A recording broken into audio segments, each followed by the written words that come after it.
It is Thursday, October 9th, 2025. We are back at Hershey. We're going to take a walk around and see what stuff we can find today. Let's take a look at this cab over. That's awesome.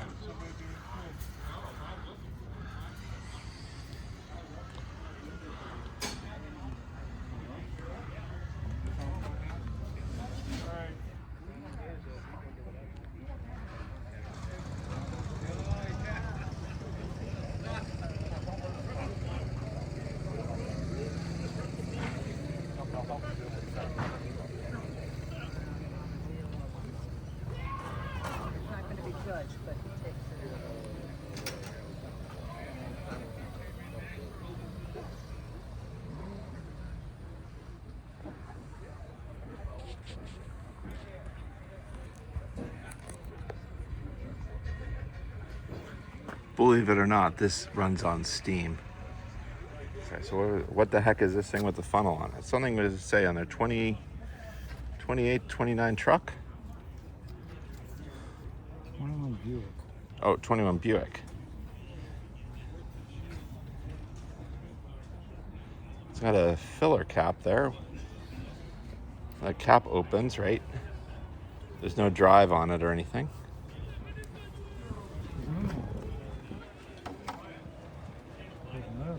Yeah.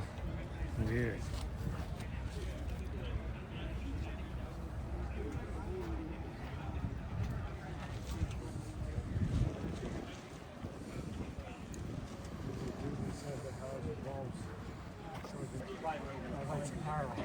See the red tail light frightens you your eyes because it doesn't look like it's on.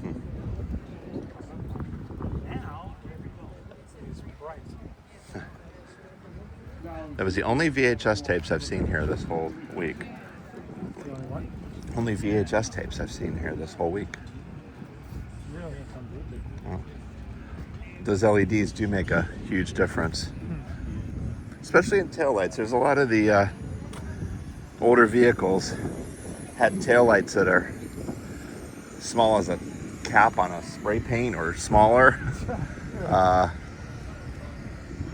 Biggest like a margarine container or cottage cheese container lid or something. You know, I mean, you're talking 4 or 5 inches, and that's all the taillight you had with a dim bulb. Yeah. I mean, you didn't see.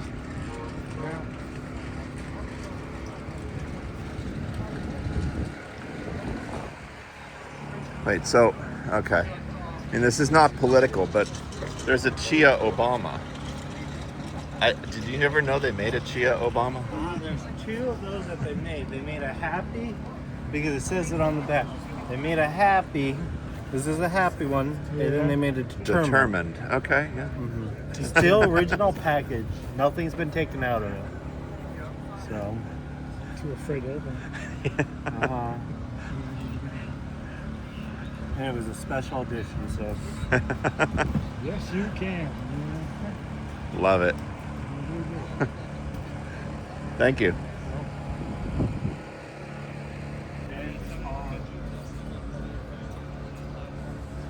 Actually, I do like vanilla and sugar and milk.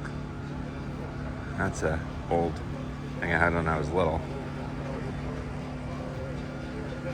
It's good hot or cold. 15 on that there, taco.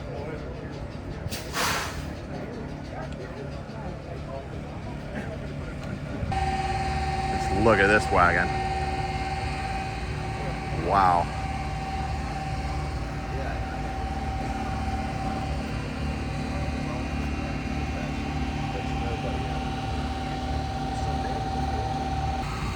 Okay, that does not smell like chocolate. Holy cow. In the background there is the septic sucker. Oh, bless these guys though. They come in here and take care of all the porta potties. And I guess they got a full job on this RV here. They're, I imagine, doing a little emergency dump there.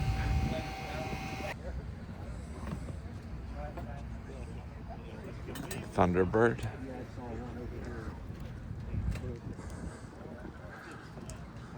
Another one of those tune-up centers. 70s and 80s, those things were huge. Oh yeah. Well, both in size and I remember it was a very big thing with our Chevy to get a comprehensive electronic diagnostic report. And it ran through a whole bunch of tests and told you everything was okay or not.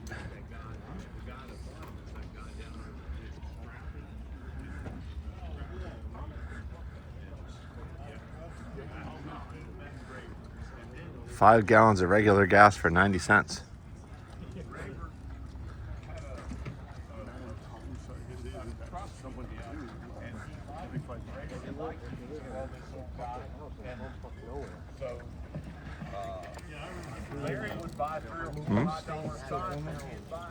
What's up? Yeah, I'm filming, yep.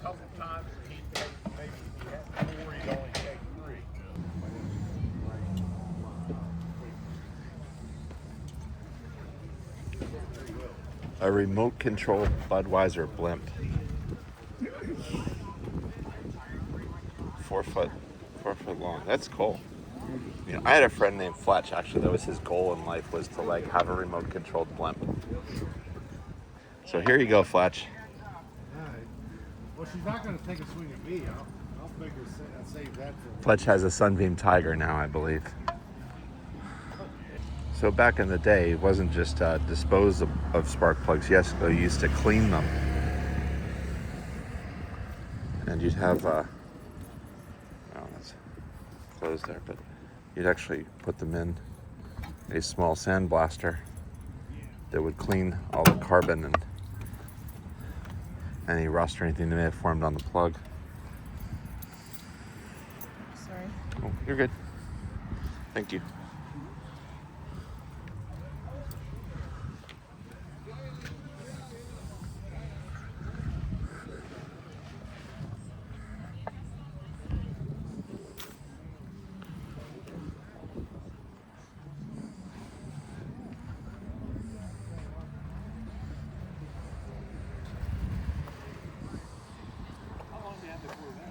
Oil bottles. You'd have oil bottles in a pump like these. You would pump the oil out for dispensing into the cars instead of using individual cans at a service station. Usually had a little wire rack to carry them.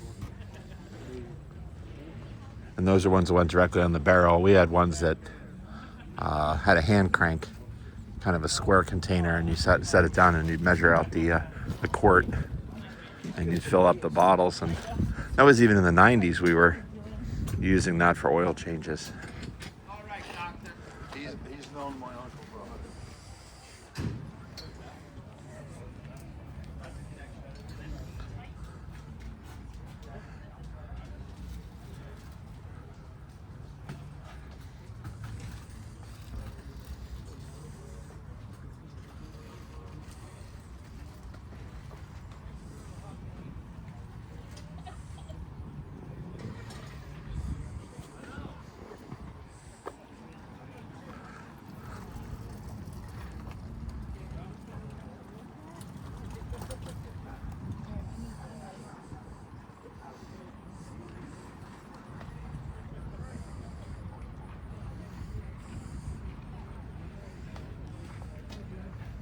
Boy Scout mess kit that converts into a pan and a bowl. I think there's usually a plate, fork, knife, and spoon, and a cup.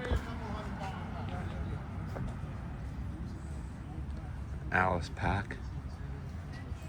The Ghostbusters proton packs are based on that. Like Vietnam era, but that was my Hershey pack for a long time. Finally downsized. My back can't carry handle carrying 80 pounds around anymore.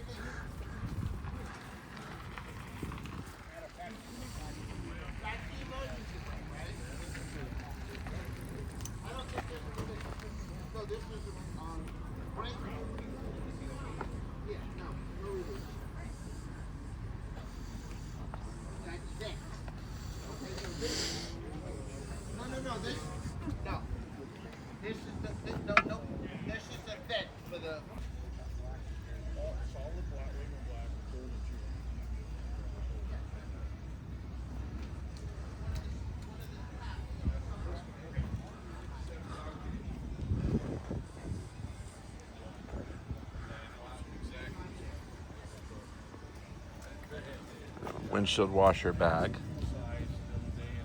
was common before the plastic reservoirs.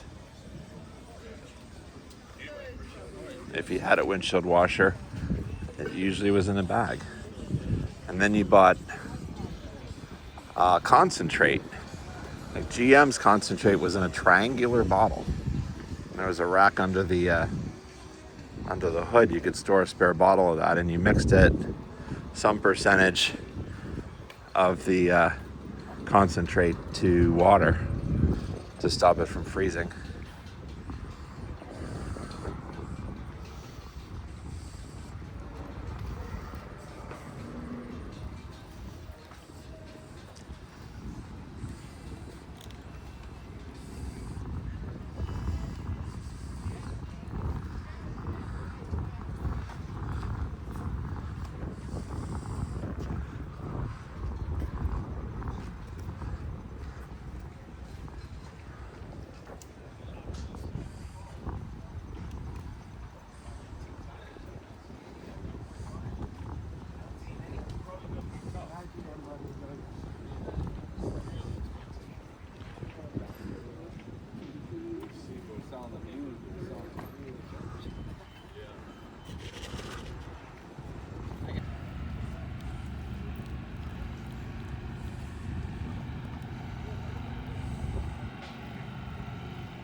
What is it? 65 Nova. 65. I thought it was Nova, but I wasn't sure what it was. Oh yeah, it was. You didn't take it out of your pay.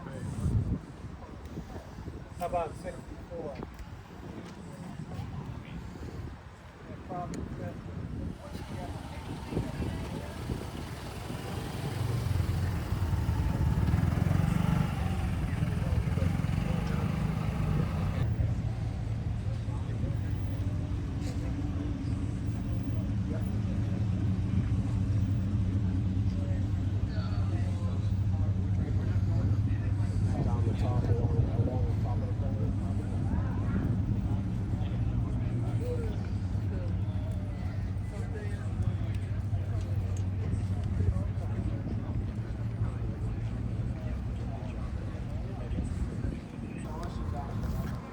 So it's on the cooler side this morning. I heard 37, but I don't know if that's correct. But it certainly was cold waking up. I think more so the cold may bother folks a little bit, but the rain certainly will bother you more. Cold doesn't sink into your clothes or your shoes, but it's a beautiful day here, not a cloud in the sky, and a little bit of wind, which can be a problem. Wind probably more of a problem for vendors here than rain. We're still seeing a lot of broken canopies that are in the garbage cans, and so unfortunately, hopefully they didn't do any damage when they broke, but there's a cool Ford cab over van here. I'll have to stop by and take a look. So it's a, what, 65 Econoline, and it's an 8-door van. So it has the doors on both sides, which is a pretty rare thing. And you can see here in the middle, this is what they call the doghouse. Engine's actually between the seats. Got a straight 6 in there. And as you can see, this is an awesome van for camping. A lot of people will refer to these as a Scooby van from Scooby-Doo. But having the doors that open on both sides, that's a huge bonus. You can set up however you'd like at a campsite, or if you're using them for work, you can load it from any direction.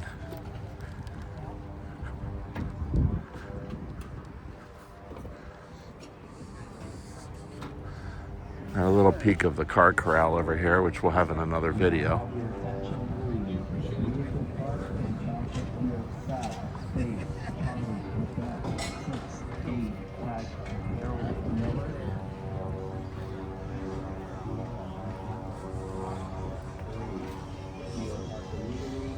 Sorry, the gimbal's a little flaky right now. But while we're walking through it, there is a car corral that has cars for sale, and it's specific to that. It's about a mile long, cars on both sides. But there's also scattered throughout are different tents or spaces that have vehicles for sale. This is one of the high-end ones. So we're looking here. This is a 1935 Auburn 851 SC Speedster. It's for $735,000. And over here, a 1926 Lincoln Model L Gothic Phaeton that just recently sold for $192,500. A 1916 Pierce Arrow Model 48 B4 Touring at $189,500. That appears to. Oop. Lost my hat. I'll edit that out. A 1915 Stanley Model 820 Mountain Wagon. You can see it's got the 4 seats that'll probably hold about 12 plus people at $475,000. And of course, no collection's complete without a Rolls Royce. Here's a 1912 Rolls Royce Silver Ghost at $725,000. And an American LaFrance Speedster at $245,000. Many people know American LaFrance from their fire trucks.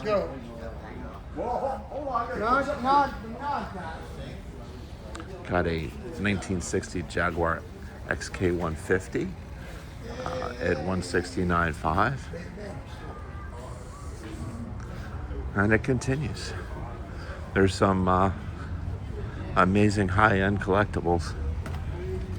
This looks like a Mercer runabout, raceabout. No, sorry, it's a Stutz Bearcat.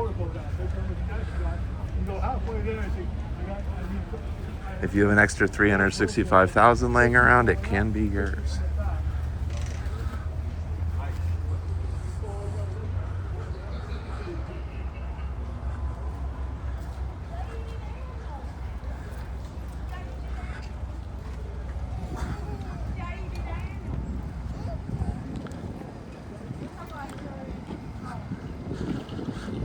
Back here, it's another one of those long rows where just people parked. As you can tell from my earlier videos, that is a pet peeve. But back into the parts.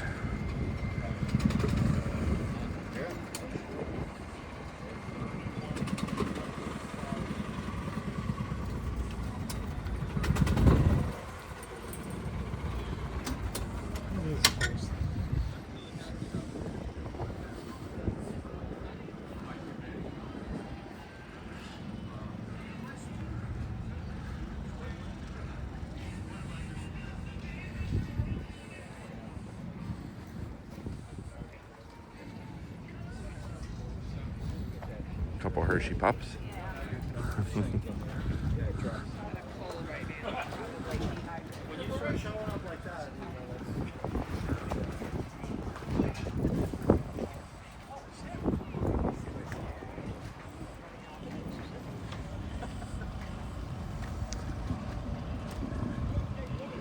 Now Thursday of the show is a bit spotty. People can be starting to break down and head out. There's the car show tomorrow.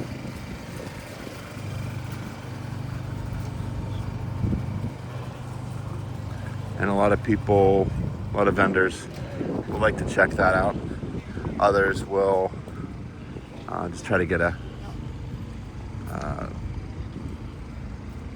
ahead of the traffic getting out.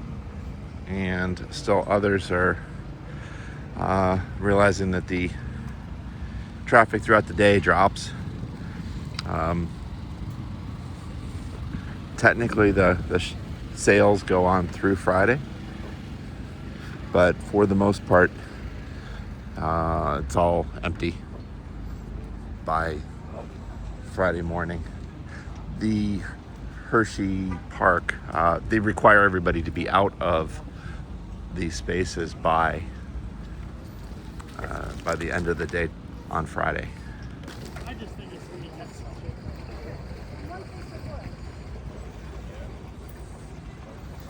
Someone was bringing up the point that the pedal cars that used to be around $500 are now not selling at $100, and I'm betting they're kind of losing the nostalgia for a lot of people.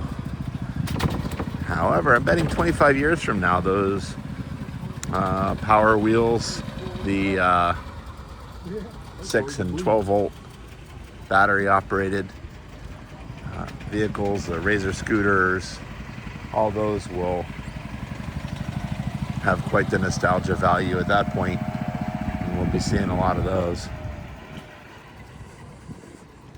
And Bill Hirsch Auto Supplies, they have a lot of coatings, some really good ones.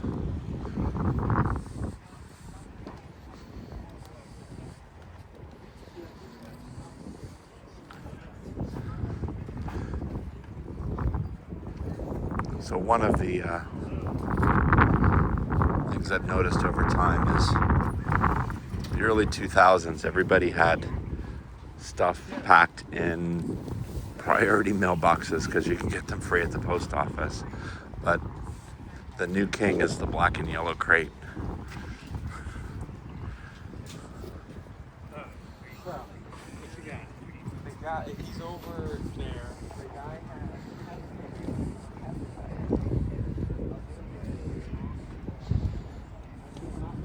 nothing there. Okay, well, thank you very much. And I will be contacting you because.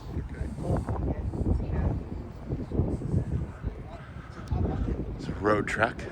Someday I'd like to have one of those vans. It's a RV that fits in most any parking space.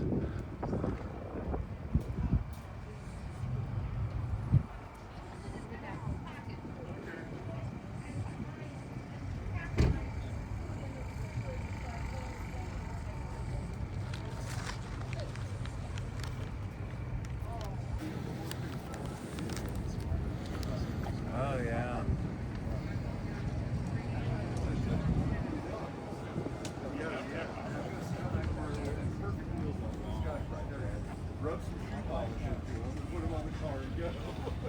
Rental tool set.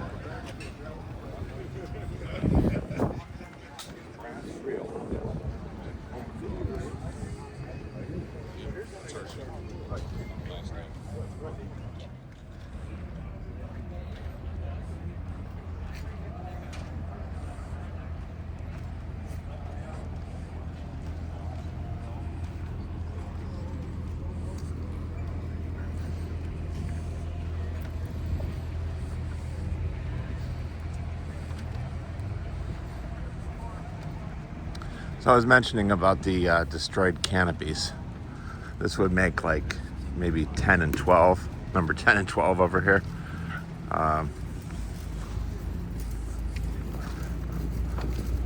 Actually, that's there's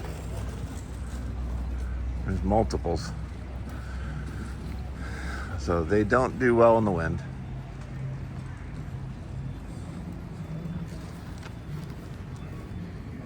see what's over here. Marked as some John Deere. So I've got some pretty amazing intakes here. The 6-packs and dual quads.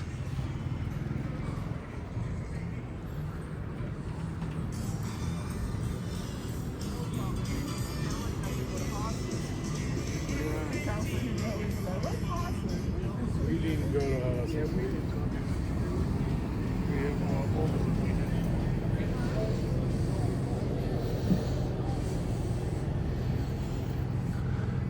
I see a lot of DVDs out. One thing I did not see this whole show was a VHS cassette.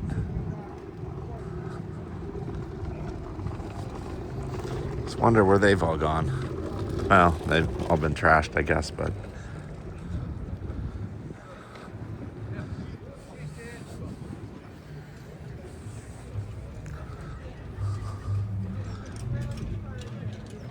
some cool Packard parts. There are a lot of different Packard booths here. Packard is by far one of the favorite cars of the AACA members. Above the radio, under the dash, is a rectangular lens for the backlight.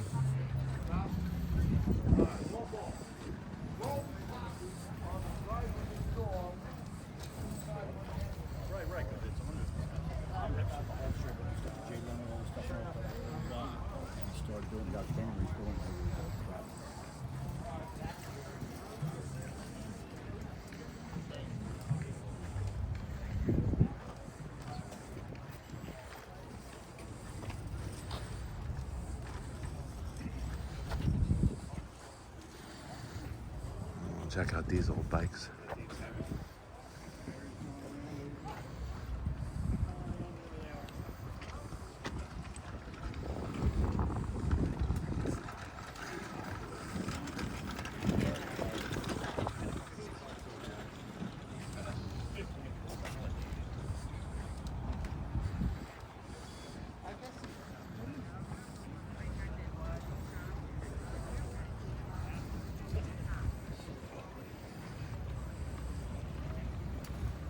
I think I was gonna say it's the first rocking horse I've seen, but it's actually not a rocking horse, it's a tricycle.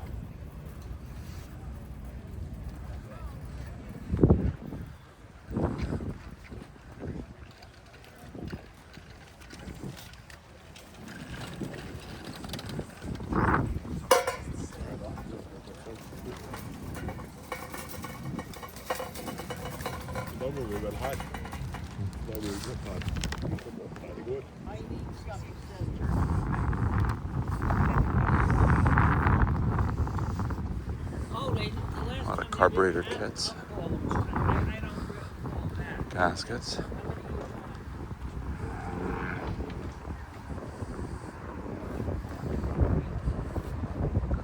One thing about going to Hershey, if you're a first timer, try to make a list of the things that you need, could use,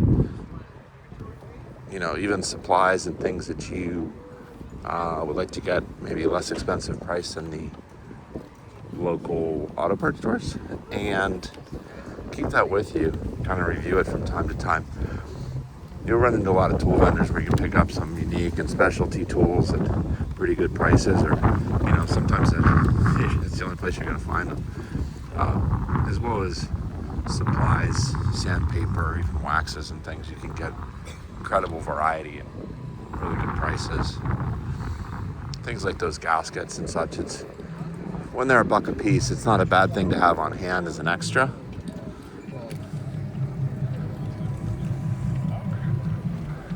And if you don't use it, eventually that can be in your booth someday. Fork straight on it.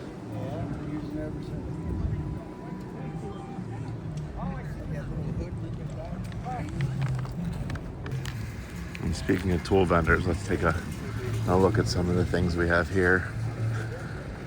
I do stock up on fuel filters. We use these big ones back by the tank to catch rust particles and such before they get to the front. These smaller ones definitely find their place on the lawnmower and a lawn tractor. And look at this, 120 fuses for $8. Your local auto parts store is going to have a pack of 5 for like around the same price. So it's a good place to stock up.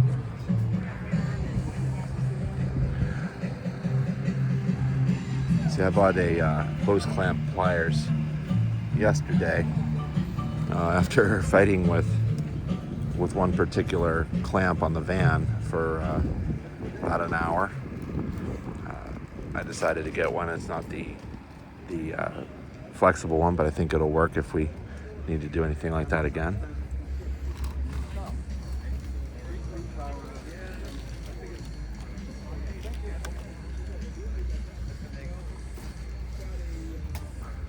These eraser wheels are great for removing decals. They come right off and take off all the residue as well without harming the paint.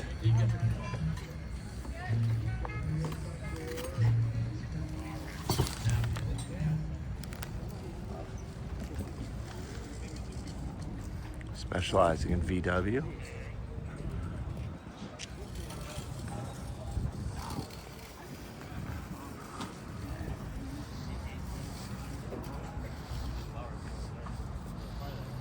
Now, a babbited bearing is a special kind of poured bearing, kind of a unique skill to find for a machinist that can do that, and there's less and less of those. So with older engines, finding people that can do some of these specialty jobs is getting harder and harder. As you can see, these have all sold already. Have all the machine work done that's harder to find.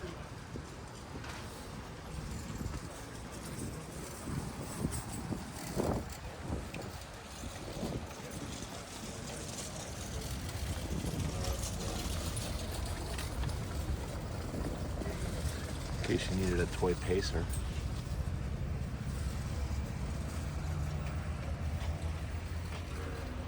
There's Cars keychain.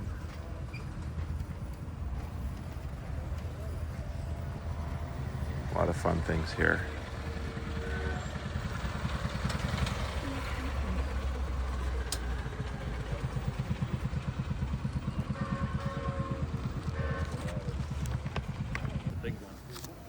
There goes a 1922 Stanley steam car.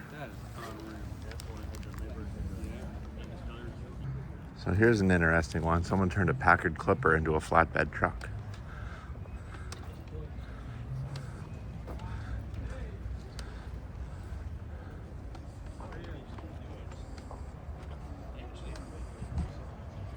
Well, you know, it's probably the only one around.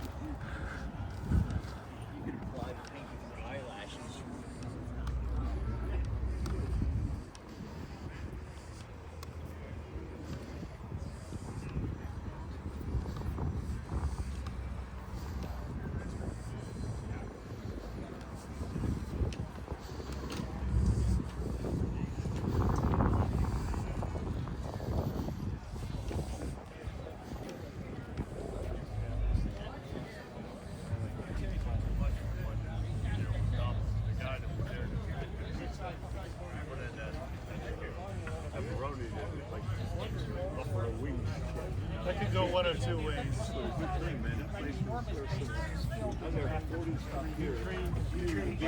Free spinning you, he's charging you to do it.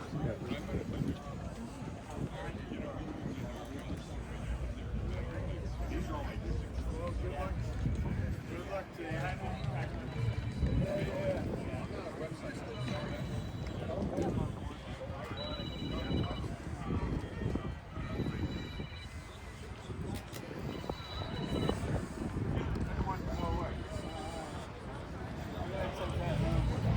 Okay.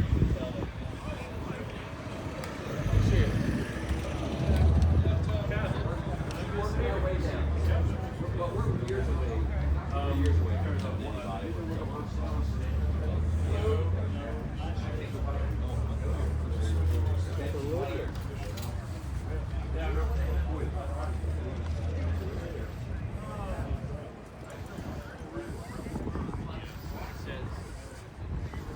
actually just looking at this truck here.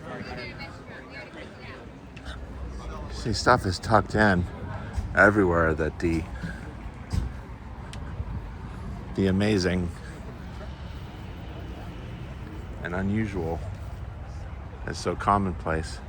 When's the last time you saw an international Lodestar truck?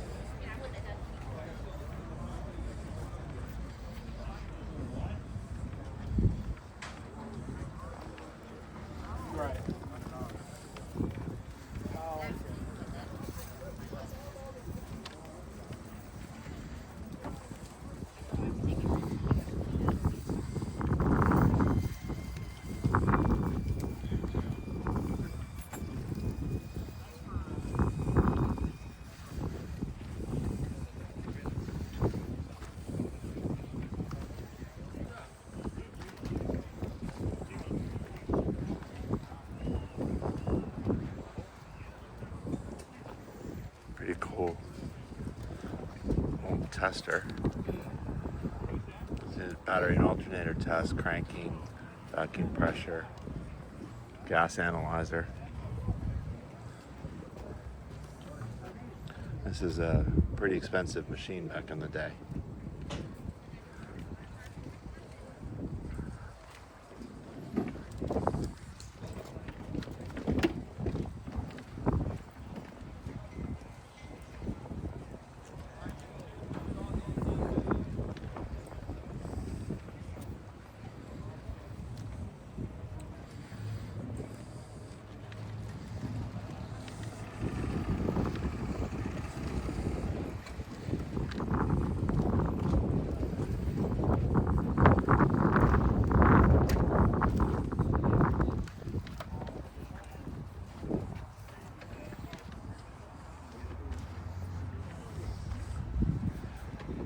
So as an idea of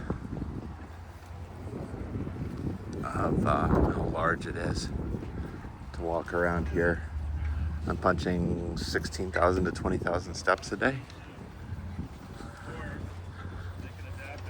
I think I might be doing a little more back and forth with some of the work I'm doing as a AACA volunteer. So I'm running around back and forth before I even get to walking around through the fields.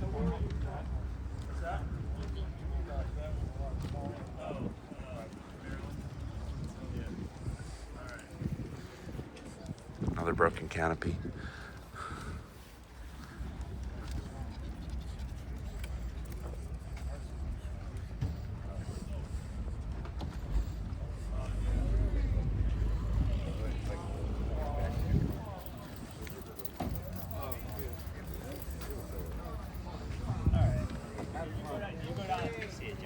Okay. Did you go down through here? I didn't go down through that yet. All right. Check out this old race car that actually has a matching trailer. Wish me luck. They even have, they even scalloped the sheet metal in the trailer and pinstriped the gas cans, Last year, like 5 or something. fenders.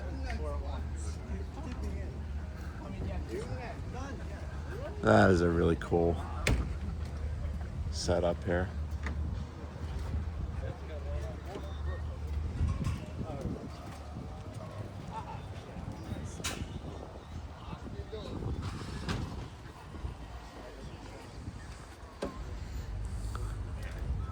Going back here, I'm not familiar with this kind of rear end. If anybody could tell me more about it, please let me know down in the comments. I'd love to find out more about it.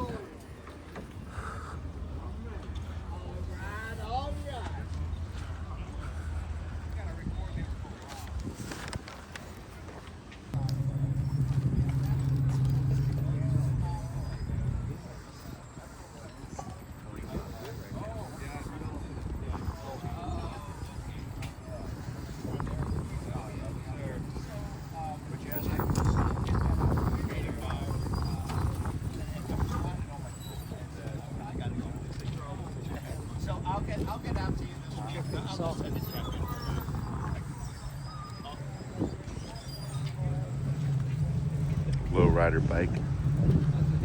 Oh, that'll be, well, I think that Pretty might cool be pedal better. car. That too. That'll be fine. Old Ducati. 1965 Ducati. Okay, I think that's going to wrap it up for part 1. And please stay tuned after here. And there should be a link right up in on the right side here. It's bringing you to part 2 for today.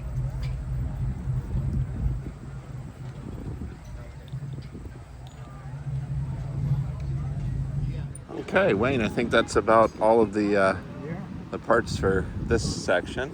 You want to hit the car corral? Okay, so check our next video.